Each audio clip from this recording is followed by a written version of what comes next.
ngày nayរៀបចំផ្ទះសូតិចដើម្បីទៅស្ប្រាយកូកណាតអ្នកចិត្តខាង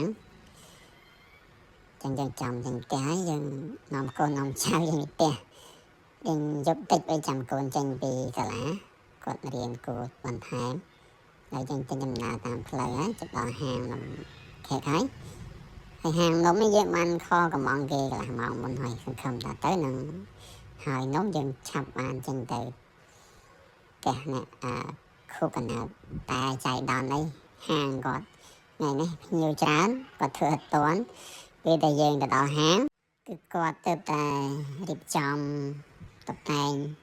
តែចិត្តហើយដែរហើយយើងក៏បានសុំគាត់ថត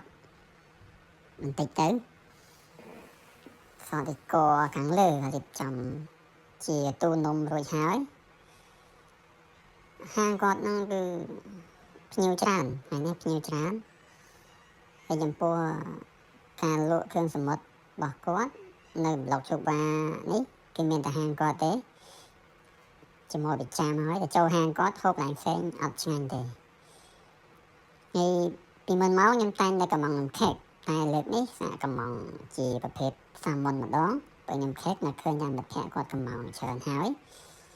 យើងកំងជាសាម៉ុនយើងអាចតុបតែងធ្វើជានំខេកគូកណាតហើយយើងអាចធ្វើជារបស់ញ៉ាំគ្រឿងខ្លែមទាំងអីចឹងដែលមិត្តភក្តិជុំគ្នាចិត្តរួចហើយនៅតែតិចតួចនៅចុងភៅគាត់ដេកមួយជាផ្កាជាអីដើម្បីដាក់ខាងលើនំ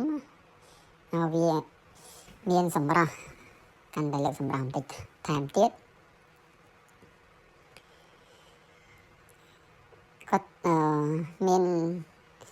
ការរៀបចំប្រកបដោយអនាម័យជាមួយប្រចាំចឹងបានខ្ញុំអាសាទៅកំងឲ្យគាត់ញ៉ាំចិត្តរួចហើយស្អាតតាបងប្អូនអូខេរួចហើយយើងក៏បាន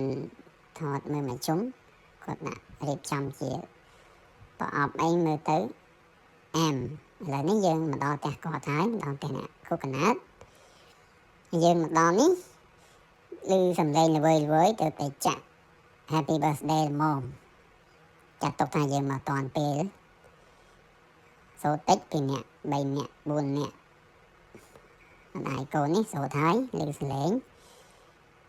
អូកាច់រៀងកាច់រើតាំងពីមិនតាន់ដល់ផ្ទះគេនេះបងប្អូនយើងមកដល់ហើយអូយើងមកដល់ហើយគេកំពុងតែចាក់ចម្រៀងគូកណាតផ្លុំទៀនល្មមថែមនំមួយទៀតសប្បាយជប់ជុំមិត្តភក្តិហើយខ្ញុំទៅខ្ទង់ឲ្យម៉ោង8ទៅទួចហើយទៅក្រោយគេតែក៏ចេញមុនគេដែរដោយសារកូនរៀនព្រឹកហើយប្រពន្ធក៏គាត់ធ្វើការពេលព្រឹកខ្ញុំទៅប្រហែលជាម៉ោង8តិចតួចហើយយើងត្រឡប់មកផ្ទះវិញម៉ោង10អរគុណបងប្អូនដែលបានតាមដាន